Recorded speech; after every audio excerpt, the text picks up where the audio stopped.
plight on a platform that I feel that I am open to be able to do that.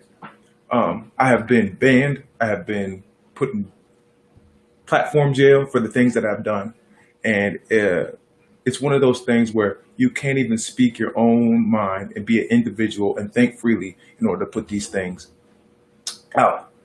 Now, my main thing that I'm doing here is I'm walking away from the left. I'm walking away from Democrats, and I am walking away from Black Lives Matter. I am done. I'm done. I can't do it anymore. I've been called everything from Uncle Tom to Coon to race trader to everything possible. And at this point in my life, I have become desensitized. I played the victim for 30 years. For 30 years, I had played the victim. I was told by my mother, God bless my mother, I was told when I came into this world, I already had 2 strikes. 1, I was black. 2, I was a male. And I walked like that every single day. It was fear-mongered from a child. And I can't sit there anymore and be that, because I might be an anomaly and I might be an exception coming from the inner city where I've seen murders. I've had friends murdered. I've had friends die on drugs. I have friends that are in poverty-stricken areas. I have friends that are on welfare, that are using food stamps. I have friends that aren't married to their baby mother. I have friends with multiple children, male and female. And where I'm at right now, I can't be a part of it. I will not be a part of it, but I will hold it accountable. I have my 2 children, and yes, they are biracial. My fiance is white. And I have been called the most derogatory things for those decisions by people from the left, by the Dems, by people that are Democrats. My own family has told me to vote Democrat. Not why to vote Democrat, but told me to vote Democrat. And what did I do? I walked that line. When I walked up to the ballot and I voted for Obama his first year, you know what I did on that ballot? Every D, I did a dot. Circled every D. Filled in every D. Didn't know who I was voting for. Didn't know what they were doing for me. They weren't doing anything for me. In the last year, I have woke up and I have seen where I need to be now and my values that I hold now. And the values that I hold now are not Democratic values, are not leftist values. They are conservative values and they are Republican values. I have my situations where I'm still trying to build and become somebody better spiritually. And I'm still trying to figure more about my history. But the things that I have found out about my history are staggering and they're scary. And a lot of those things that have happened to my community are from Democrats. I can't be a part of it no more. And I refuse to be a part of it now. From this moment on, I'm going to the right, not the far right, not the crazy right, but I'm stepping over that line and I'm becoming a conservative and a Republican. And that's what I feel that is the right thing for me to do. A lot of the values that I follow is I need to understand holding myself accountable is the number one thing that I can do for me to flourish in the life that I live right now. In the last year, I have done more research than I needed to be, read more books than I needed to. I've switched on multiple different plights. But I know for this plight that I am on right now, it is the right one. From this moment on, sorry, you guys. From this moment on, I will be a Republican. I will vote Republican, and I will be a conservative as best as I can. So my name is DeAndre Draper.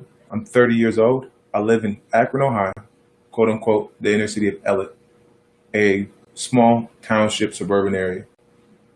And I can give you guys a brief story on me. I was born in Sandusky, Ohio. My mother and father were never married. My father beat my mother, and my mother walked away. From that moment on, it was me and my mother until I was 14 years old. I grew up in a single mother home. There was no man in that house whatsoever. All my family members were women. The men in my family were also absent fathers. And those values I will not stand. And the men in my family that were absent fathers, their fathers were absent.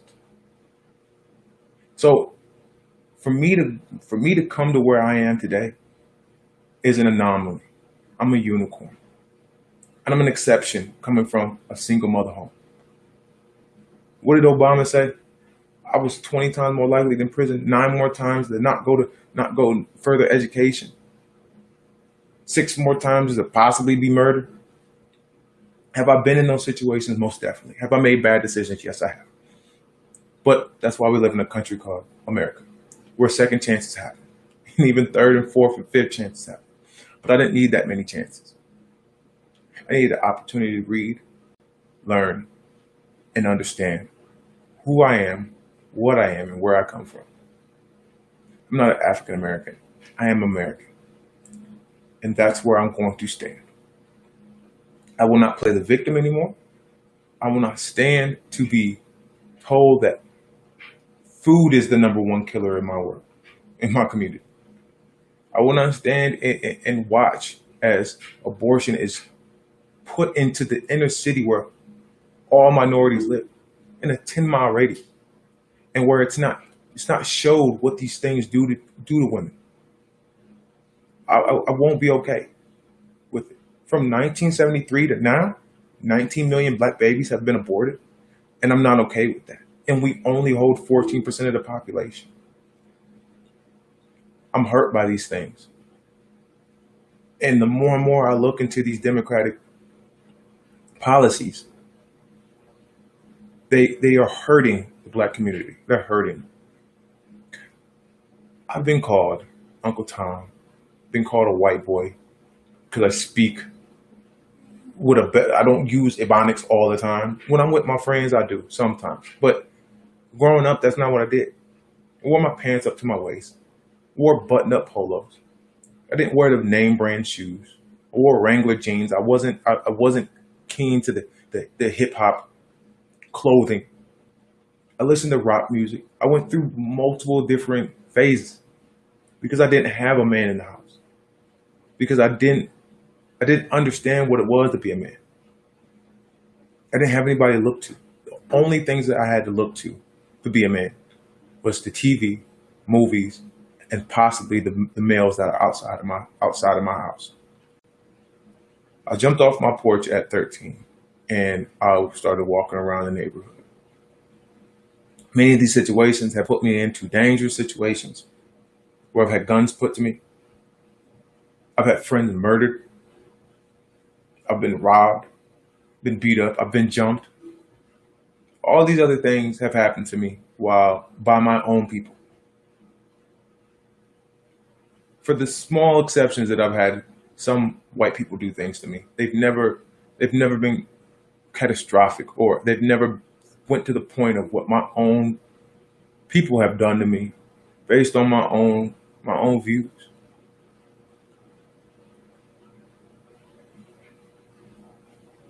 Where I'm at right now, I've lost a lot of people based on my plight and where I'm going right now.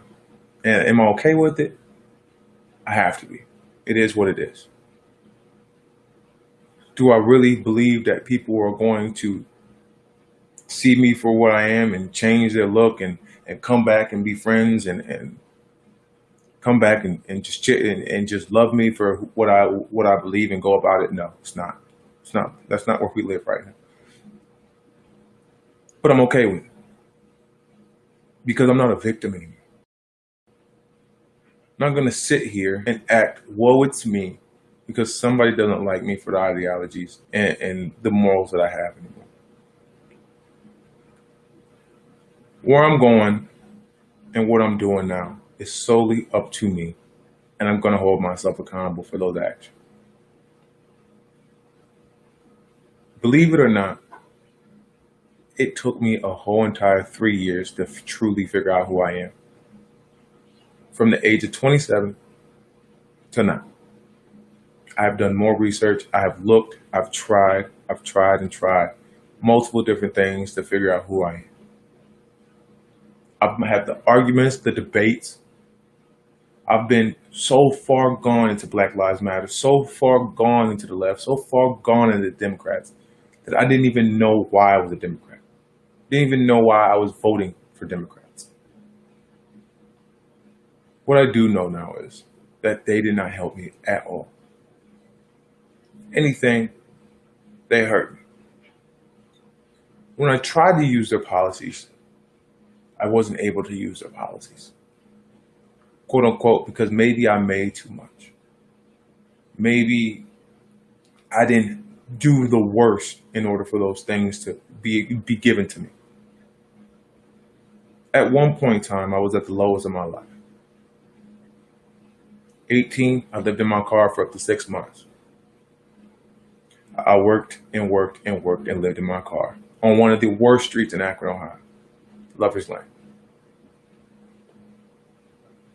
I stayed with a female friend and her grandfather. And her grandfather was a white man. He gave me every opportunity to make $1 when I didn't have a job. Took me to little gigs, took me to house to do things to make a quick $1. And he believed in me. From that moment on, I moved up and I saved up enough money to get my own apartment, my first apartment. By that time, I was working 3 jobs. I had me a Century. What was it? It was a Lumina, Chevy Lumina, and it was a champagne color. What I do, I put 2 subs in the back, and that was my car. And that time of buying my own apartment, prior to that, I lived with a girlfriend, and they were all white. Set myself up to get food stamps, and I gave those food stamps to that family in order to have a place to stay. One crazy night, came outside because I tried to help a friend find out if their loved one was doing drugs, because where I came from, I knew what they looked like. I was kicked out at 3 a.m. on the premise of, because somebody was mad at their own loved ones and they saw me in the car and they were drunk and high on pills, and they just had a moment. Kicked me out at 3 a.m. after I came from work, working 3 jobs. And I had no idea. I was back at square one again. So from that point, that's when I proceeded to get my own apartment. I got my own apartment and it was fun. I had no idea what I was doing. I had no thought process on how to save money, responsibility of having an apartment, cleaning up after myself and my other ones, opening my door to whoever, smoking weed, drinking liquor, having multiple people in my house, rapping, doing the things that weren't needed to be done. I look back on those things and they molded me to who I am today, because those things were such a short moment in my life that I didn't need to do them anymore. They were done. Did them, they were done. And on that point, I think we lived in there for about 9 months. And I woke up one day and I was just like, I was tired. I didn't want to do it no more.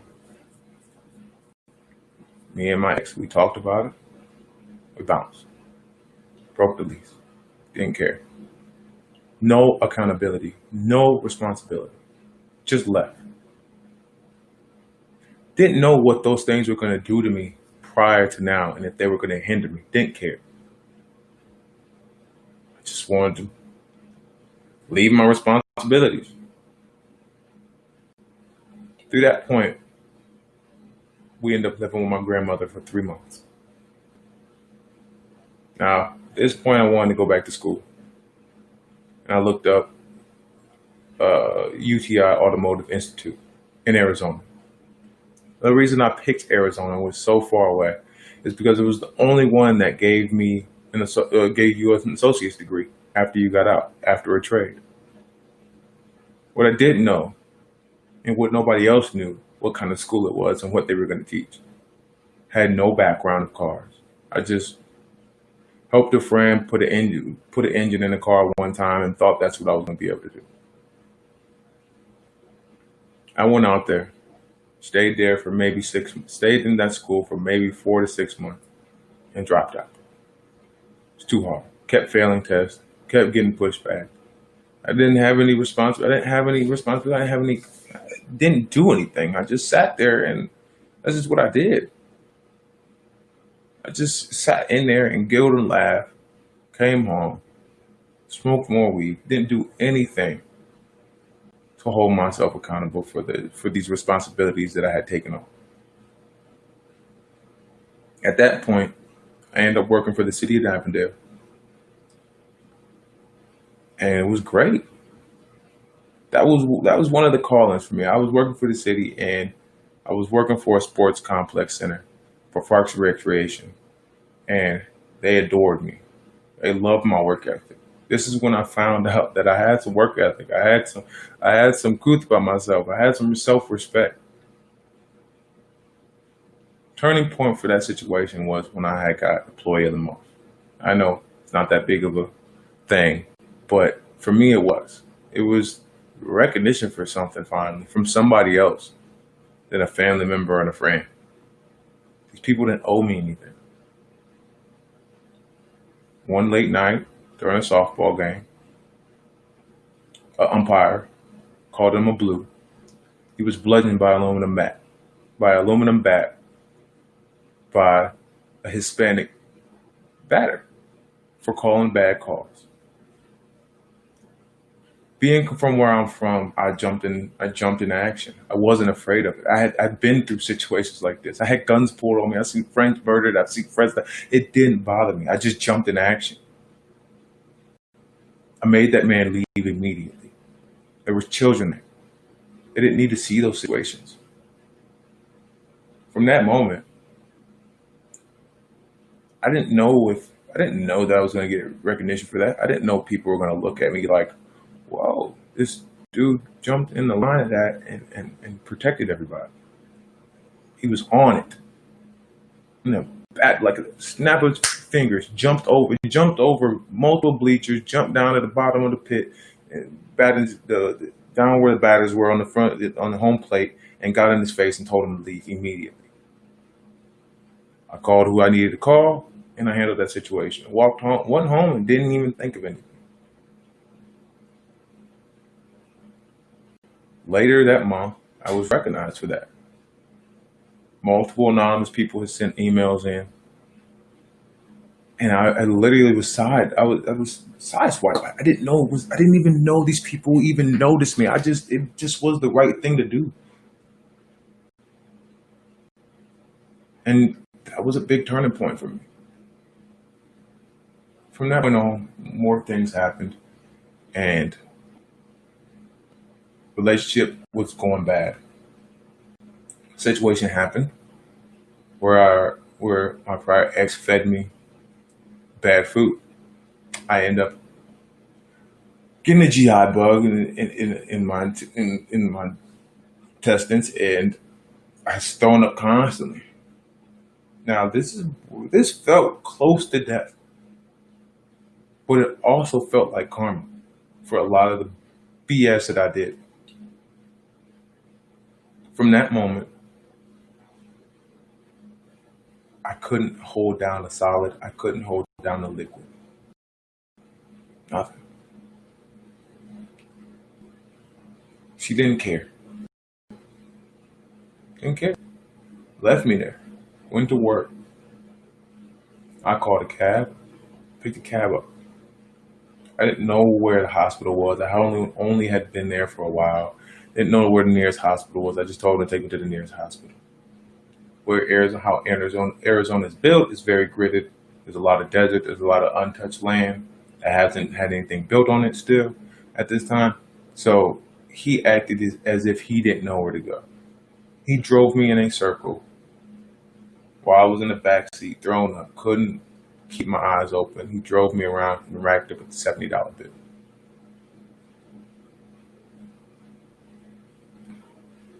I take that as possible karma, and it's okay. Never was mad at him. I just paid it and I went about it. But I look back on it now. Those things were small little things that showed me that don't do bad, because bad's gonna always come for you someday, somehow. Situations are gonna happen to you, and it is what it is. It's how you walk away from them and build from them. From that point, I came back home. When I came back home, I wasn't in the best position. I don't think I stayed with my mom for a couple weeks, and I ended up getting with another woman, and I ended up living with her. Her and her family, her and her parents. At this time, this was one of the most dangerous relationships I had been in my life. It was an abusive relationship. I was beat on. I was punched.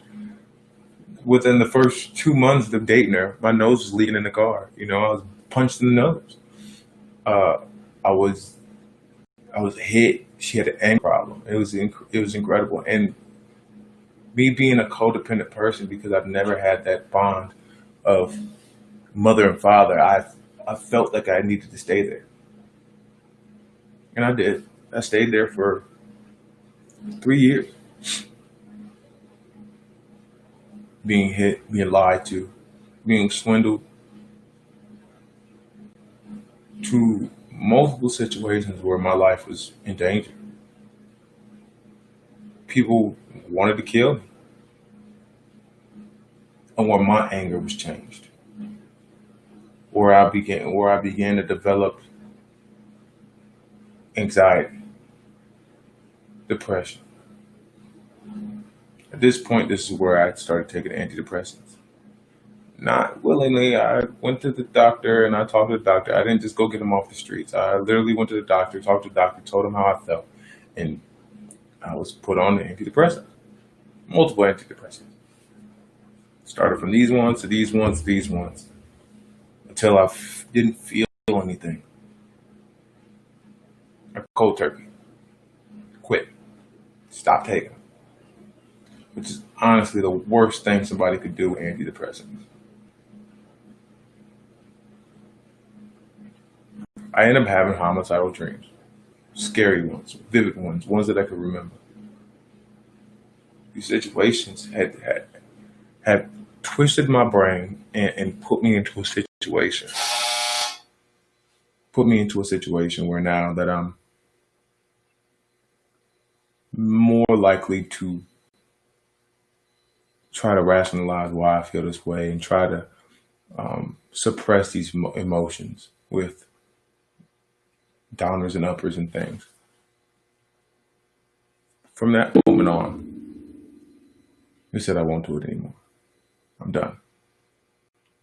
And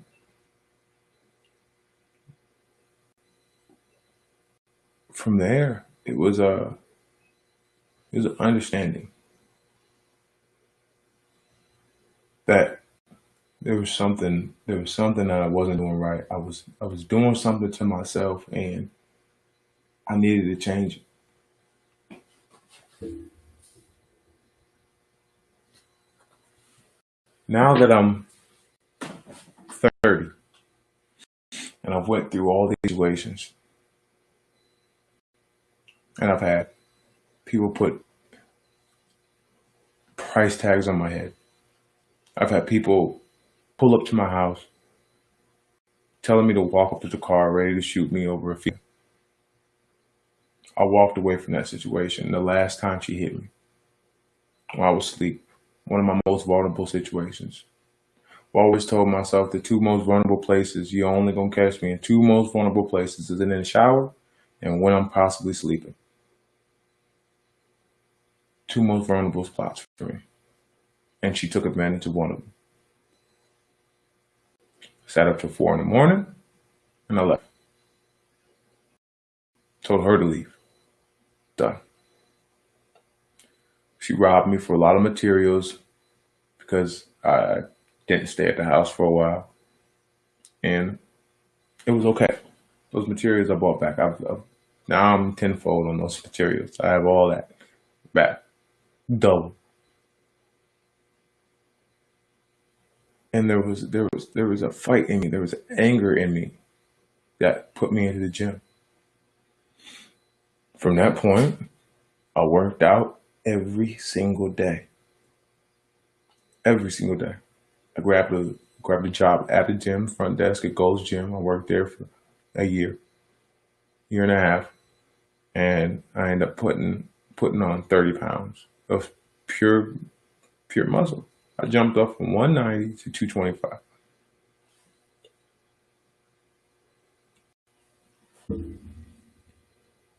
And I was happy with that. But I got complacent. Because I didn't have, and this is the victim mentality, I didn't have those things. I thought I needed a dad. I thought I needed a man in my life. I thought I needed these things in order to be this person. It would have been nice to have them. It would have. But that ain't the way the cards was dealt for me. It wasn't at all. So we speed back up to present time. I have 2 daughters. They're biracial now. They're biracial. My oldest is 2. My youngest is almost 3 weeks. Within the last 3 years, I'm petrified of what I was going to teach them. I didn't know what I was going to teach my kids. I didn't have any of these things that I knew to teach my kids. I didn't know. Now I do. Now I do. One of the reasons I'm leaving is I stood there next to Black Lives Matter. I screamed it. I donated it. I bought the face masks. I argued with multiple people saying that systemic racism was a real thing. Saying that we don't have the same luxuries as a white person. Oh, Trump's evil.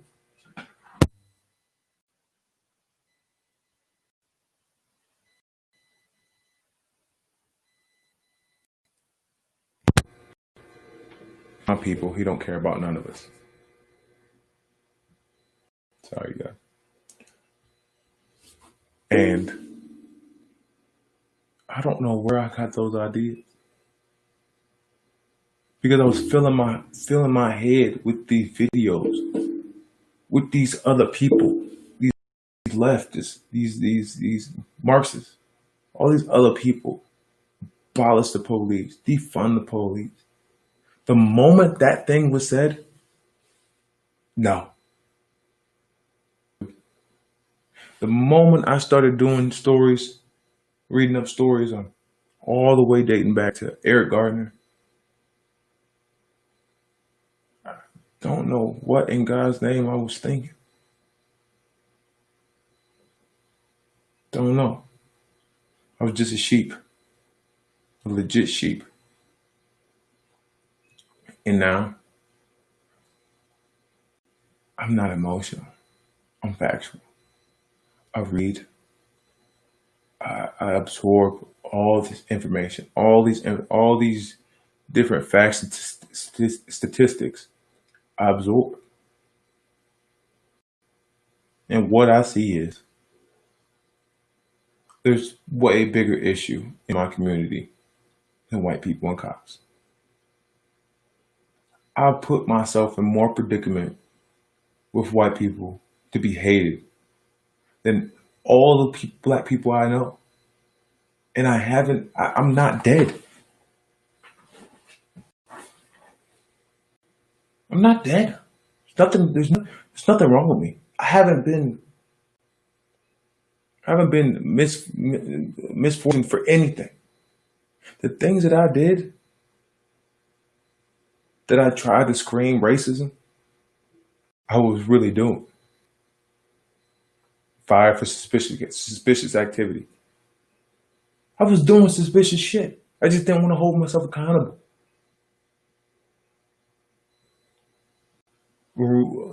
Fighting at block parties, suburban city house block parties, running away, doing stuff I wasn't needing to do. Bumped into cops and they slammed me on the ground. Having stuff in the car, getting arrested, fighting at frat houses.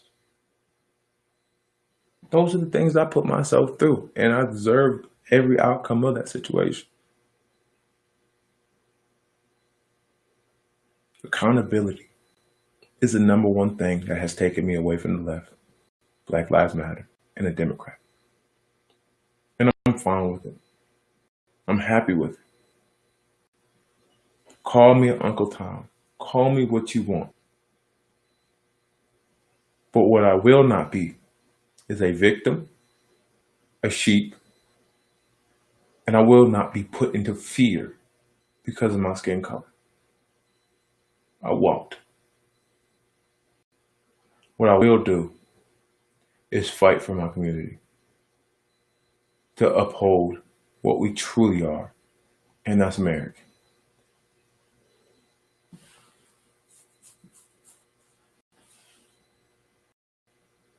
These are the things that I'm going to stay with, and I'm going to live with, and I'm going to teach my daughters. God is my witness.